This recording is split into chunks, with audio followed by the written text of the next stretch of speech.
আমাদের ভাগ্যটাই খারাপ। আমাদের কোনো মেয়ে আমাদের মতো বিয়ে করবে না, ওরা আমাদের ইচ্ছা মতোই বিয়ে করবে।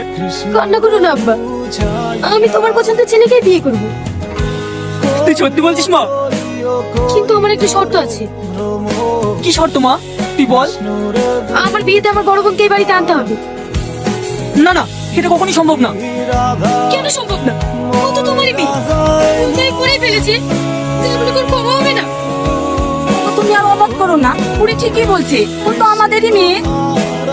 ঠিক আছে, তাই হবে। আমার একটা ভালো ছেলে দেখা আছে, তোর আমি 1 সপ্তাহের মধ্যে বিয়ে দেবো। আর তুই তোর বোন আর জামাইবাবুকে নেমন্তন্ন করে আসিস। ঠিক আছে আব্বা। বাপ ভালো আছো? বুড়ি ভালো আছিস তো মা? হ্যাঁ ছোট বাপ, ভালো আছি।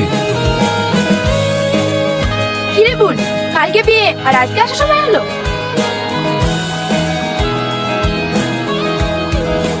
আব্বা ভালো আছো? হ্যাঁ ভালো আছি, জামাইকে বসতে দে। জানিস মা, তোকে তোর আব্বা মেনে নিয়েছে, আমি অনেক খুশি। তুমি হয়তো জানো না মা, আব্বা আমাদের অনেক আগেই মেনে নিয়েছে, শুধু মান সম্মানের ভয়ে তোমাদের কাউকে কিছু বলতে পারেনি।